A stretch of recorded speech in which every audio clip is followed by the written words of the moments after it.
Muito bom dia, seja muito bem-vindo ao nosso programa Manhã Viva. É com muita alegria que o recebo aqui na nossa casa, é com muita alegria que entro na sua. E hoje vamos falar de um tema muito especial, que já faz parte da pastoral familiar do Patriarcado de Lisboa, que se chama o Projeto Esperança de Ana. É um caminho de recuperação espiritual e psicológica em quem tem dificuldades em engravidar ou a perda de um filho durante a gravidez.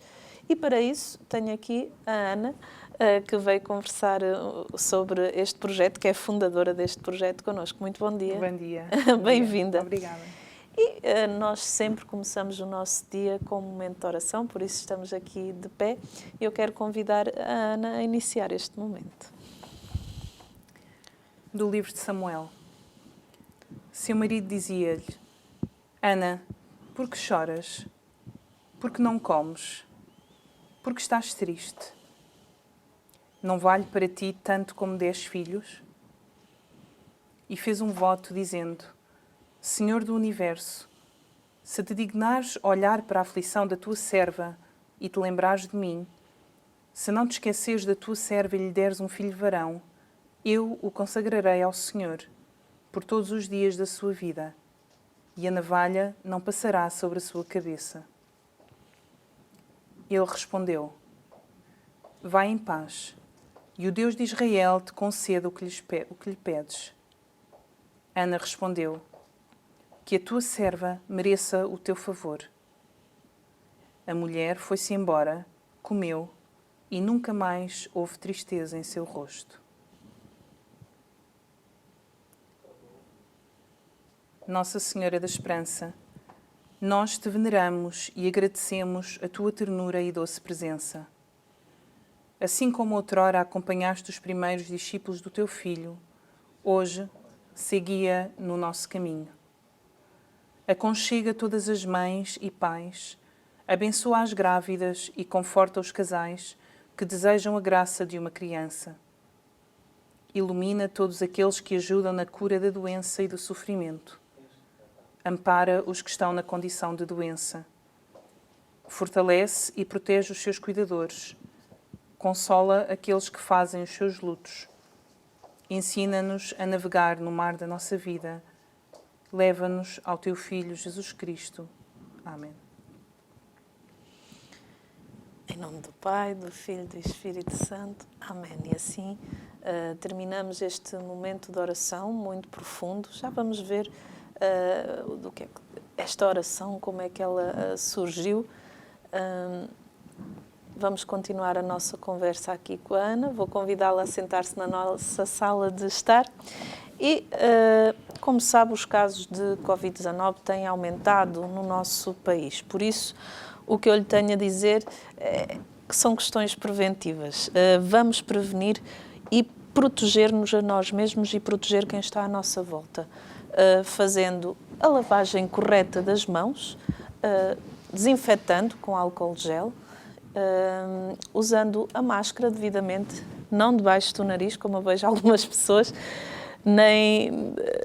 ou algumas têm a máscara sempre aqui, mas sempre com a máscara colocada acima do nariz. Nunca se esqueça, e sempre a distância de segurança. Também cuidado ao guardar a sua máscara.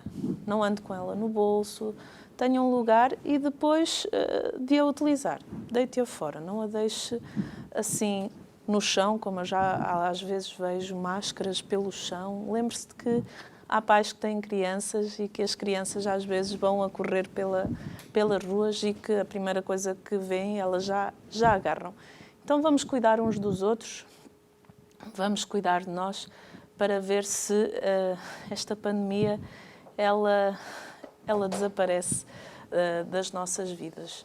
Vamos nos responsabilizar, acho que isso é muito importante, uns pelos outros, e ser solidários neste tempo difícil que estamos a viver. Ana é fundadora da Esperança de Ana. Uma das. Mas antes de falarmos sobre a Esperança de Ana, queria que nos dissesse quem é a Ana.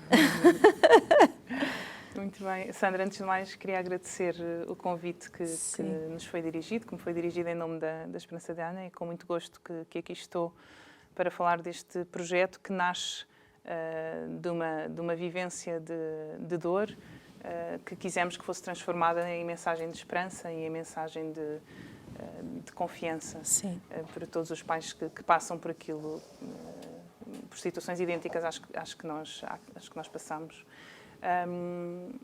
Eu sou enfermeira de profissão, atualmente não exerço enfermagem, mas tenho sempre a enfermagem no coração. Costuma ser uma vez enfermeira verdade. para sempre, e assim é. Sou casada, casei com um homem que foi crescendo comigo dentro do movimento católico, dos Jovens Sem Fronteiras, que é um grande amigo, um grande companheiro e alguém que me tem sempre acompanhado ao longo da minha vida e com quem decidi partilhar a minha vida matrimonial e crescer com ele também na fé. Tivemos 4 filhos. Desses 4 filhos, 2 deles nasceram cedo demais e portanto, foram para o pai ainda, portanto, no final da gravidez, portanto, no final da vida intrauterina deles, um com 20 semanas e outro com 21 semanas. Portanto, foram duas gravidezes vividas com muita alegria, com muito entusiasmo, sempre muito gratos por aquilo que nos era dado, e foi também com esse sentido de gratidão e de confiança que abraçámos também a sua morte e a sua despedida. Tivemos a graça de ter esses 2 filhos, esses 2 primeiros filhos, e temos a graça de ter mais duas meninas, a Terezinha e a Madalena, que são a alegria da nossa casa. Pronto, sou uma jovem já não é? Uma mulher comprometida com a Igreja e que desde pequenina que me lembro de ser essa a forma que fui ensinada em casa, de viver a minha fé ao serviço dos outros, e é assim que gosto de colocar a minha vida. E é feliz e realizada na sua vocação? Sim. Isso nota-se. Vocação como profissional e como mãe, acima de tudo. Exatamente. Sim. Projeto Ana, porquê é que se chama Esperança de Ana? Porquê é que se chama Esperança de Ana? Sim. Se calhar falar um bocadinho da origem para chegar ao nome. Quando nasceu a nossa primeira filha, que se chamava Maria, nós na altura tivemos logo a certeza de que tínhamos que fazer alguma coisa com a experiência de dor que estávamos a viver. A dor era tão profunda, tão grande, a sensação de vazio e de compreensão era tão grande que nós sabíamos que não podíamos deixar aquela experiência por ali. Seria demasiado vazio, seria demasiado... e sabíamos que Jesus queria alguma coisa mais de nós do que só aquilo. E tivemos a graça de encontrarmos uma grande amiga, a Maria José Vilaça, que na altura nos desafiou a colocar essa dor ao serviço dos outros.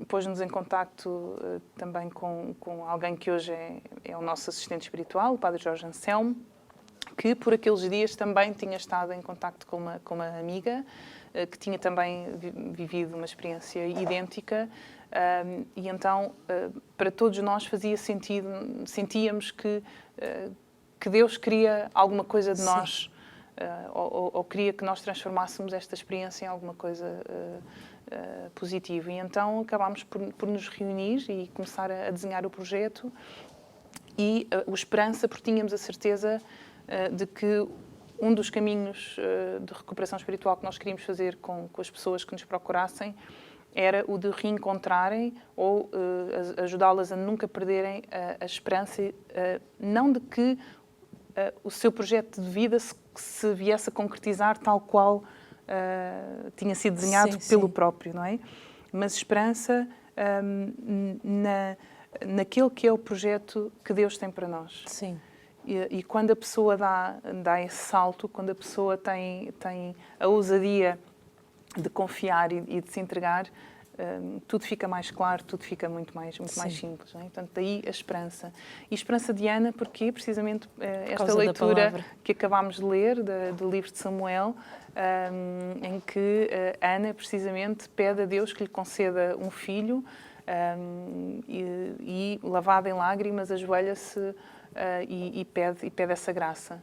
E essa graça é-lhe concedida e a leitura termina com nunca mais correram lágrimas no seu rosto.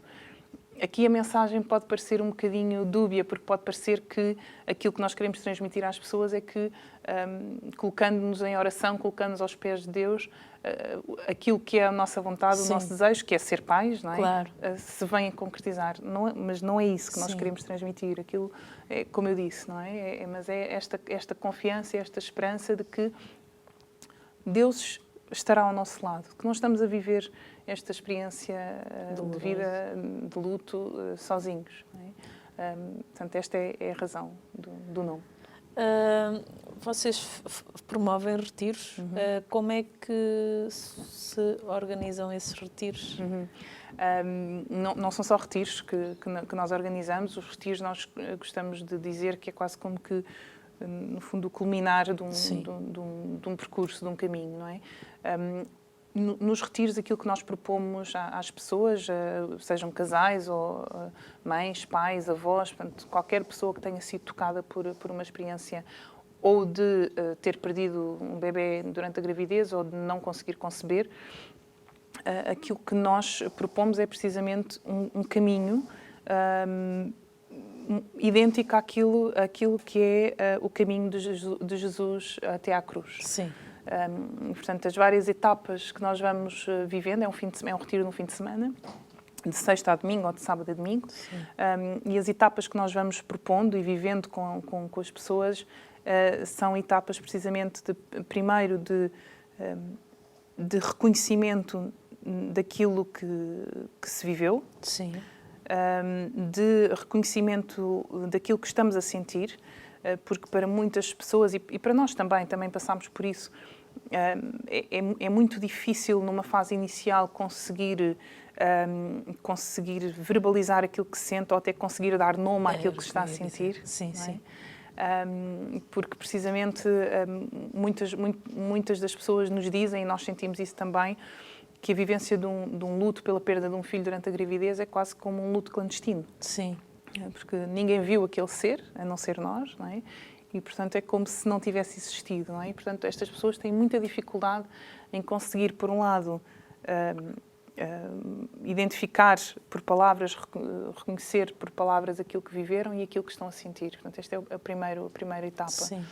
E depois, a partir daí, aquilo que nós propomos é um caminho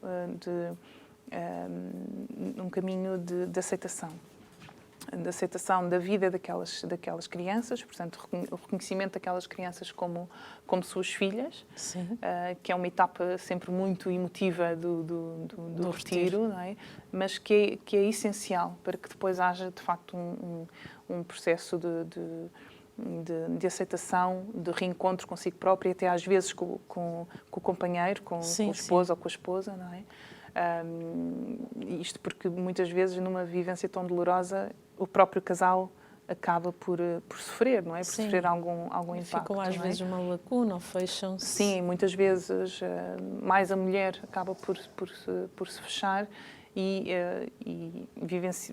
testemunhamos muitas vezes um afastamento do casal. Não é? E quando existe este confronto, esta quase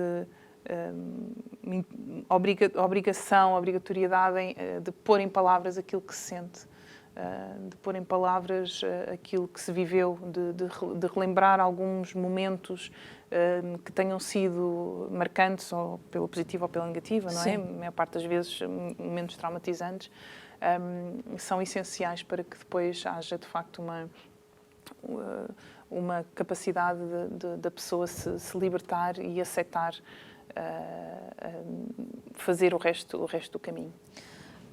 Falava-me que fazem outras atividades para além do retiro. Que outras atividades é que realizam? Pronto, nós não com uma periodicidade mensal, inicialmente sim, depois, entretanto, com o Covid, tivemos aqui uns meses também um bocadinho em stand-by. Estamos a retomar agora em formato online. Promovemos orações. E, portanto, ficam desde já convidados, não só dirigidas a pessoas que tenham vivido esta experiência, mas qualquer um que queira rezar por estas pessoas e com estas pessoas. Orações em comunidade. Promovemos também 2 vezes por ano aquilo a que chamamos o Dia da Esperança, portanto, que é quase como se fosse um retiro, mas em versão compacta. Sim. E porquê Dia da Esperança? É que para muitos casais, e principalmente para casais que não estivessem habituados a uma experiência de retiro, porque a verdade é que há muitos católicos que não fazem retiro de uma forma habitual. Fomos apercebendo que poderia ser uma experiência demasiado densa, demasiado difícil para uma primeira etapa. Então, a essas pessoas com quem falamos sempre previamente, não é? Propomos a realização deste Dia da Esperança, portanto, em que trabalhamos algumas dimensões do processo de luto, não vamos a todas, mas no fundo é uma aproximação a este encontro com Cristo. Portanto, sempre com a presença dos mesmos, temos sempre a presença de um sacerdote, pelo menos um sacerdote, e de 1 ou 2 psicólogas, assim como no retiro. Portanto, sim. Portanto, é uma experiência idêntica ao retiro, mas de uma forma menos... Mais compacta, sim. Ana, as pessoas depois de fazerem esses retiros, elas têm acompanhamento ou não? Ok, então, todas aquelas que quiserem têm acompanhamento, ou seja de uma das psicólogas, seja do sacerdote. Temos experiências muito diversas, portanto, temos pessoas que querem manter esse acompanhamento, temos outras pessoas que preferem fazer o seu caminho sozinhas e que, eventualmente, passado uns meses, passado 1 ano ou 2 anos, voltam-nos a procurar. Algumas para nos contar que entretanto, conseguiram engravidar ou que conseguiram descobrir o seu projeto de fertilidade, de fecundidade, o seu projeto de fecundidade, que vai muito para além da maternidade, de conceber. Outras procuram-nos porque ainda se sentem perdidas ou ainda não conseguiram fazer o seu caminho. Mas, portanto, todas aquelas que queiram têm acompanhamento, sim. Ana, conte-nos como já passou pela experiência. Sei que às vezes é um bocadinho difícil falar, mas como é que a Ana e o seu marido viveram esse processo de restauração, visto que não havia o Esperança de Ana na altura? Sim.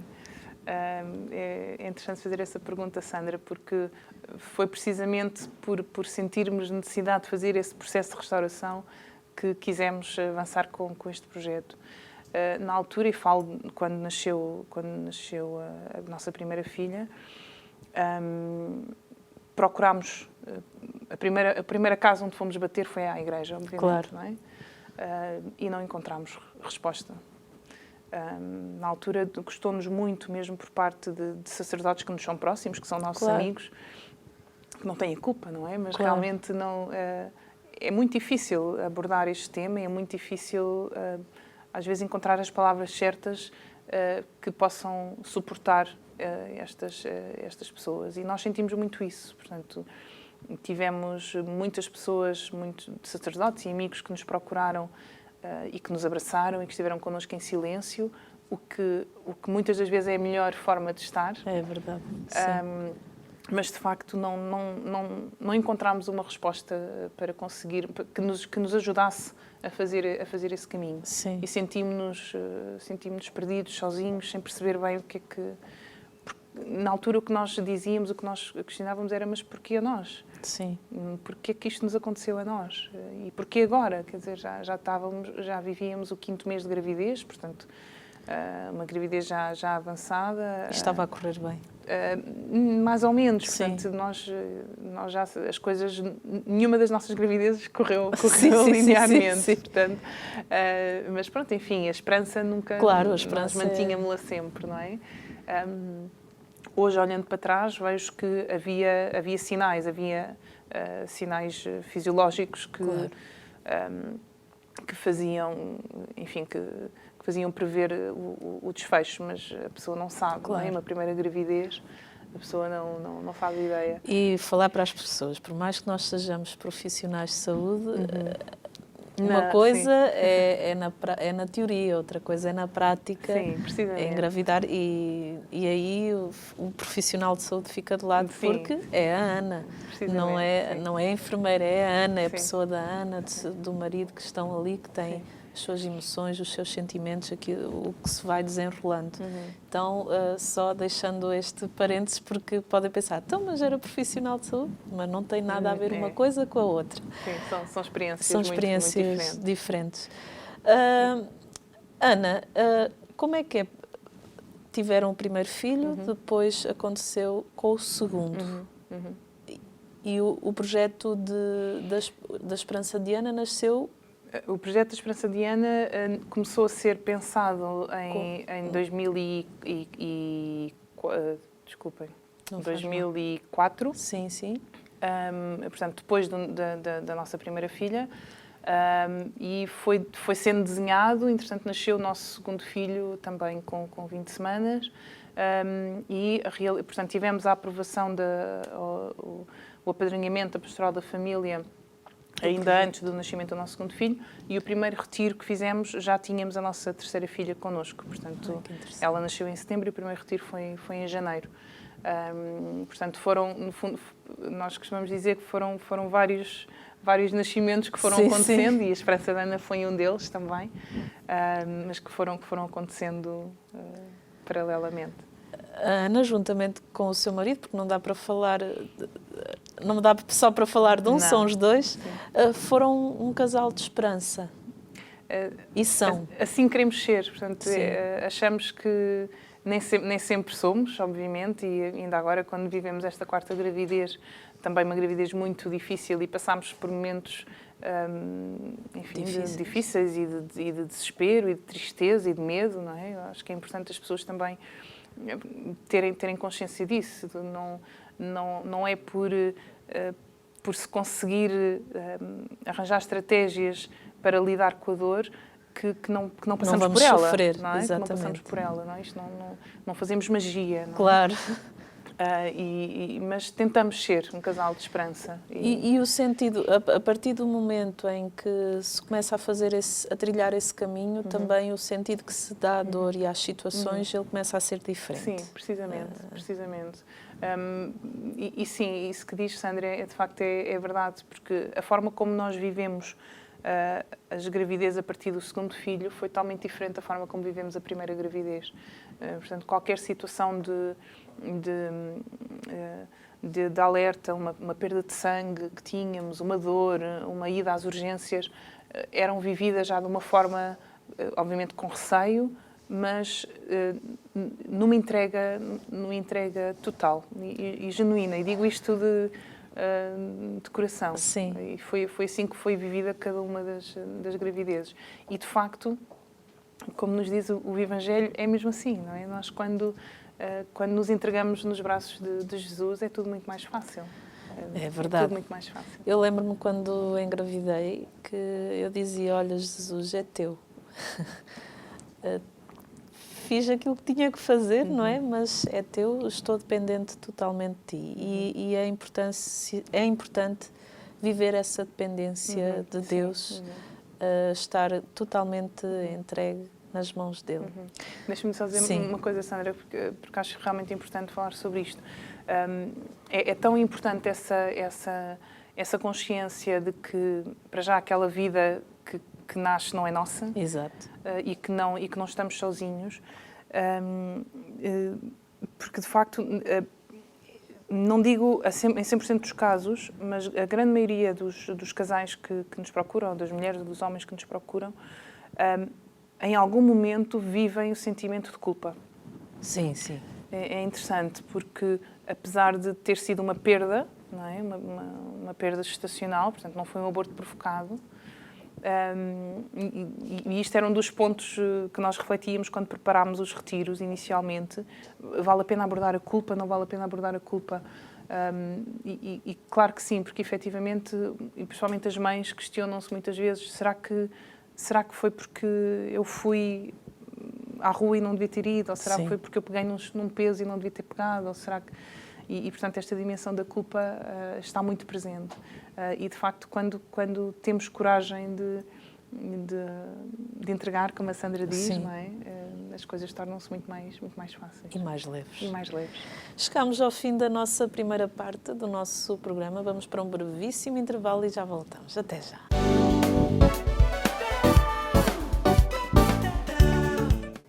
E estamos na segunda parte do nosso programa Manhã Viva. Hoje o nosso tema é Esperança de Ana. Muitos de nós não imaginamos, mas provavelmente conhecemos e contactamos com alguém que ficou profundamente marcado pela perda de um filho. Hoje estamos à conversa com a Ana, que é fundadora do projeto Esperança de Ana. E aqui no intervalo eu estava a comentar com a Ana que a história da Ana e todo este projeto me fez lembrar de alguém a quem eu já rezei bastante e gosto muito, e já li o livro e já chorei muito a ler o livro, que é de Chiara Corbella Petrillo. Eu queria que partilhasse connosco um bocadinho dessa experiência com Chiara Corbella Petrillo. Sim, a Chiara, eu conheci, estava a contar à Sandra que conheci a Chiara quando estava grávida da minha terceira filha. Conheci a Chiara, não, a história da Chiara, não é? E, de facto, o testemunho dela é absolutamente inspirador e encorajador. É uma história muito densa. Portanto, é uma mulher, um casal muito jovem. Aliás, ela morre, não sei a idade, mas muito jovem. Muito jovem. 30 e poucos anos, depois de ter sido mãe. Portanto, ela já tinha tido uma gravidez anteriormente que não tinha sido bem sucedida. Ele era anencéfalo, a criança. Exatamente. Mas ela levou essa gravidez até ao fim, mesmo sabendo que o bebê não iria sobreviver, mas levou a gravidez até ao fim. E depois disso volta a engravidar de um segundo filho. E durante a gravidez descobrem que ela tem uma doença oncológica. E dizem-lhe que ela tem que avançar rapidamente para tratamentos, senão corre o risco de perder a vida. E ela, juntamente com a família, decidem levar a gravidez até ao fim. E só depois do bebê nascer é que ela inicia os tratamentos e já não vai a tempo. Falece. E já não vai a tempo. E, de facto, é um testemunho de fé, de entrega, de confiança extraordinário e, portanto, eu continuo a acompanhar todo o processo de proposta de beatificação da Chiara e, de facto, de cada vez que vão revelando bocadinhos da história dela, é absolutamente inspirador. E o bonito é que depois da primeira gravidez, eles já começaram os dois, tanto ela como o marido, em casal, a dar palestras e a ajudar as pessoas. Precisamente. E ajudaram muita gente. E até a própria médica que os acompanhava acabou também por ir se convertendo, porque ela queria que eles abortassem, não é? E ver toda a força desse casal é inspirador e ajuda-nos muito, principalmente quando nós estamos numa situação difícil como a perda de um filho. E que, se me permite, Sandra, que vai muito para além da vida dela, porque o marido continua ainda hoje a dar essas palestras e continua a divulgar pedaços da história deles e vídeos de palestras que eles deram em conjunto. E, portanto, é de facto um testemunho que perdura e que... Sim, e que nos ajuda. Sim. Ana, testemunhos de pessoas que vão aos vossos retiros, que nos possa revelar e que possa dizer de forma a que as pessoas lá em casa também toquem um bocadinho no que é a esperança de Ana. Nós, no final do retiro, perguntamos sempre às pessoas, de forma anónima, o que é que o retiro significou para elas. E quase todas dizem que foi uma experiência muito, muito dolorosa, porque o é. Voltar a tocar neste tema, às vezes, pessoas que já passaram pela experiência há 10, 20 anos, mas que nunca trabalharam a ferida, nunca fizeram o processo de luto. É doloroso voltar a mexer, voltar a recordar momentos, vozes, pessoas, dores, tudo isto custa muito. Mas também dizem que são momentos muito apaziguadores. Portanto, nós temos vários momentos durante o retiro. Há um que as pessoas particularmente, eu não queria revelar tudo, não é? Mas que particularmente as pessoas referem como sendo um momento muito especial, muito marcante, em que há de facto a tomada de consciência para aquelas pessoas que ainda não tomaram essa consciência de que de facto são mães e são pais. Portanto, quando nós perdemos um filho, e eu vivi isso na primeira pessoa, aquilo que nos é dito é tu tiveste um aborto. É, exato. E quando nos dizem tu tiveste um aborto é uma coisa feia, não é? Aliás, ainda há dias falava com uma amiga e dizia-lhe precisamente na altura, porque ela perguntava-me, tu viste os teus bebés depois de nascer? E eu não vi. E é algo de que me arrependo. Se tivesse sido hoje, eu tinha visto. Aliás, a grande maioria dos especialistas assim o recomenda. Mas eu não vi porque, naquele momento, quando nos perguntam se queremos ver, nós dizemos que não, a reação é negativa porque achamos que vamos ver uma coisa feia, não é? Um aborto é uma coisa feia. Exato. Mas não é o nosso filho. Não é? E, portanto, no retiro, quando há esta tomada de consciência de que somos mães e pais, de que aquilo pelo que passámos não foi algo senão, não foi menos do que termos vivido uma experiência de maternidade e de paternidade, é um momento muito marcante. É um momento muito marcante. É porque assim que há a concepção e assim, para já começam a haver alterações no corpo da mulher e ela já o senso de maternidade já fica muito aflorado. E depois, durante o período de gestação, tanto o homem como a mulher já começam, o ser mãe e o ser pai já começam a vir para fora, porque começam a preparar tudo. Então, sim, está ali, são pais. Quando me perguntavam, às vezes faziam-me esta pergunta que eu achava que as pessoas têm o comum, costumam fazer. Vais ser mãe. Eu assim, não, eu já sou. Eu falava assim, não, eu já sou mãe, porque o meu filho está aqui dentro. Aqui o que eu tenho não é uma coisa, é o meu filho, então eu já sou mãe, eu sou mãe. E o meu marido já é pai. E às vezes, para algumas pessoas, está tão mecanizado, não, só vou ser pai e mãe depois de nascer. Não, nós já somos pais quando o bebê está dentro do ventre materno, já tem ali ventre materno, já tem ali uma mãe, já tem ali um pai. É, porque é isso que nos é imposto pela sociedade, não é? Exato, exatamente. Portanto, a vida só é vida a partir do momento em que é viável. Sim. Portanto, a identidade de mãe e pai só existe depois do bebê nascer, não é? E o que não é verdade, é a partir do momento da concepção, não é? Exatamente. Para nós assim não é. E até porque nós damos o nome ao bebê dentro do ventre materno, então... Tem uma identidade. Tem uma identidade, exatamente. Ana, como é que vos chegam as pessoas, como é que elas vos chegam? Portanto, algumas chegam-nos através dos sacerdotes, portanto, de parcos, de comunidades paroquiais. Nós, neste momento, não tanto, mas temos feito um trabalho de divulgação do projeto junto das comunidades e, portanto, acabam por vezes serem os próprios sacerdotes a encaminharem-nos as pessoas. outras através das redes sociais, da página do Facebook, do Instagram, porque alguém conhece, porque alguém já fez o retiro ou já conheceu o projeto. E, portanto, chegam-nos por estas vias. Também por algumas maternidades, quando temos alguns profissionais de saúde que tenham sensibilidade para o tema e que conhecem o projeto, que acabam por nos encaminhar também alguns casais. Alguns casais.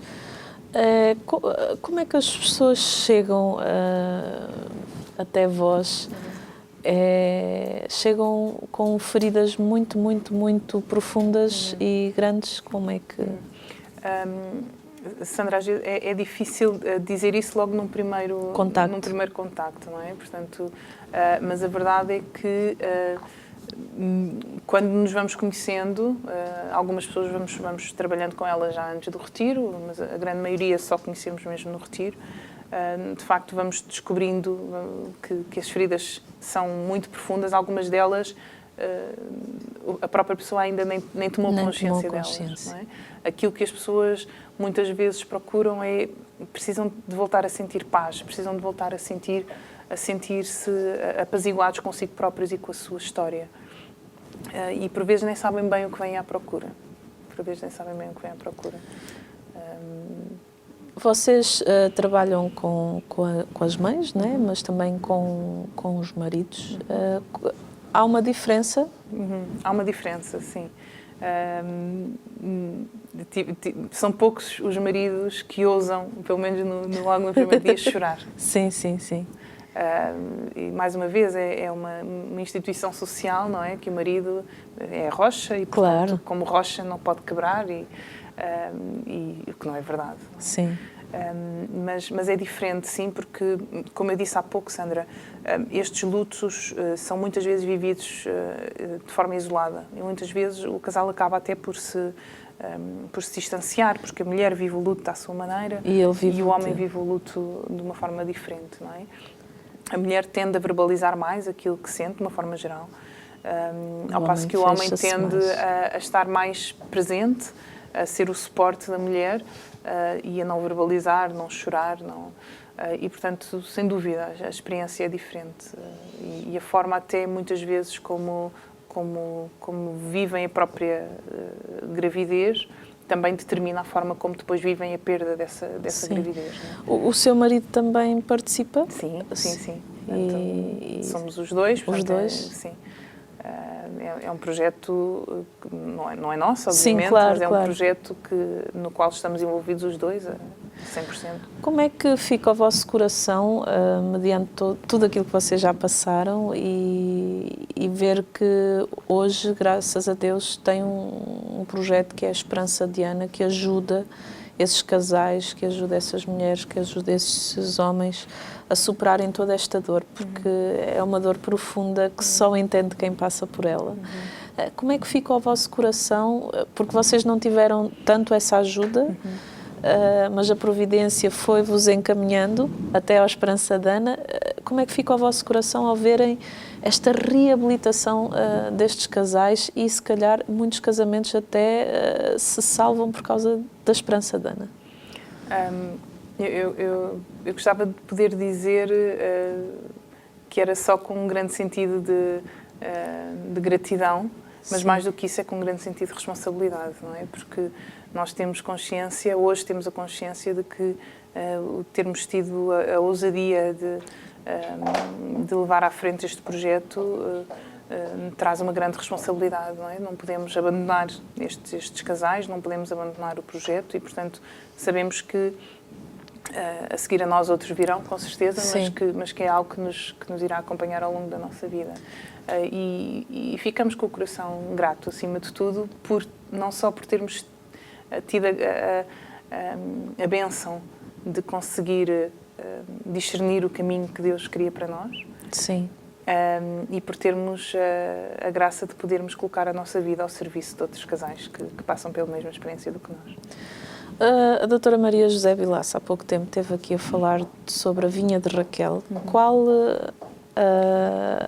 existe algum parceria? Existe... Como é que A funciona? Vinha de Raquel é um projeto bastante anterior à Esperança de Ana, portanto é um projeto que foi importado dos Estados Unidos, não foi pela Maria José, Sim, mas, sim, sim, mas sim. Que é hoje conduzido pela Maria José com muito mérito.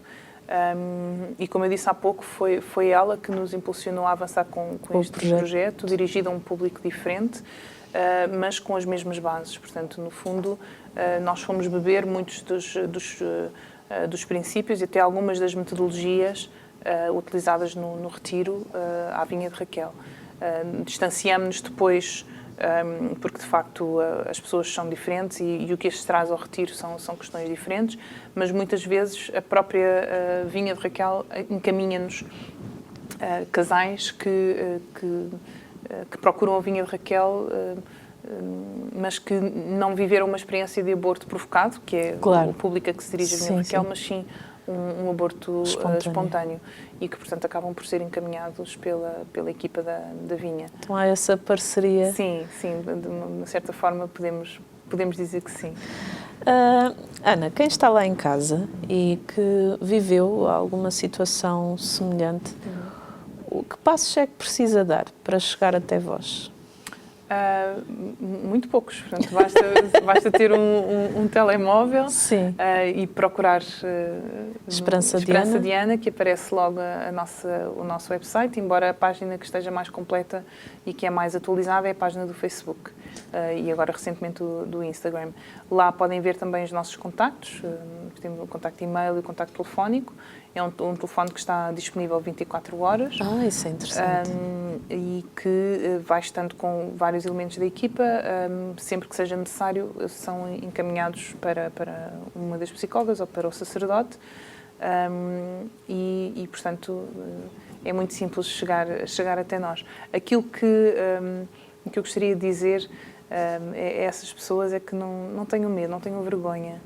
Muitas vezes aquilo que vemos é que há muitas pessoas que nos seguem anonimamente. Sim. E que eu percebo o que vai no coração delas e sei porque é que o fazem. Mas não tenham medo, porque deste lado encontram alguém que está empático com a sua dor e que está empático com a sua experiência de vida. E se não pudermos fazer mais por eles, têm com certeza pelo menos a nossa oração e a nossa presença. Ana, vocês só atuam na Diocese de Lisboa? Nós temos um grande sonho de expandir o projeto. Tivemos aqui há cerca de 2 anos quase a concretizá-lo na Diocese do Porto, mas ainda não avançou. Por enquanto, ainda só estamos na Diocese de Lisboa, mas temos pessoas de outras dioceses que participam nos retiros. Portanto, os retiros são abertos a qualquer pessoa. Sim. O que não acontece de uma forma tão presencial, ou de uma forma presencial, são os acompanhamentos quando assim são necessários e as orações. Mas como também estamos na era digital e há benefícios desta pandemia, não é? Uma delas é, de facto, as orações poderem chegar a outras pessoas. Tivemos agora também recentemente, no dia 18 de outubro, uma Eucaristia que celebramos anualmente por todas as crianças perdidas, que aconteceu de facto na Diocese de Lisboa, mas no qual foram lembradas crianças também de todo o país. Portanto, tivemos 45 crianças que foram lembradas nessa Eucaristia e, portanto, tivemos pais de todo o país que nos contactaram e que nos pediram que rezássemos pelos seus filhos. Nesta pandemia, como é que vocês solucionaram a questão dos retiros, dos acompanhamentos? Como é que... A questão dos retiros, só vamos ter agora em 2021. Sim. E, portanto, aquilo que provavelmente iremos fazer, ainda estamos a desenhá-lo, mas provavelmente o que iremos fazer é reduzir o número de participantes, claro. Cumprindo, obviamente, todas as regras da DGS. Mas não iremos deixar de o fazer, porque achamos que não podemos deixar de o fazer. As orações e os acompanhamentos não é a mesma coisa, mas são feitos online. Sim. A produção falou-nos de uma experiência no Brasil que teve. Quer-nos falar um bocadinho? Já foi há tantos anos. Essa experiência no Brasil foi em 2005. Sim. Portanto, há 15 anos, quando eu terminei o curso de enfermagem, eu cresci num movimento missionário, nos Jovens Sem Fronteiras, ligado aos missionários do Espírito Santo, e na altura tive a possibilidade, a graça de participar naquilo que se chama Projeto Ponte, que no fundo é um projeto que desinstala jovens da nossa sociedade, que são desafiados a entregarem a sua vida durante um curto período de tempo, portanto foi só um mês, a populações mais vulneráveis. Foi uma experiência transformadora para a minha vida, sem dúvida, não só porque me obrigou a estar, como diz o Papa Francisco, nas periferias, Sim. A sentir o cheiro da pobreza, a sentir o cheiro da fome, a sentir o cheiro da corrupção, da violência. Nós estivemos numa favela do Rio de Janeiro, em Cabo Frio, e de facto todas estas realidades eram muito presentes e foram muito marcantes para alguém que na altura uma adolescente, né, jovem já. Sim.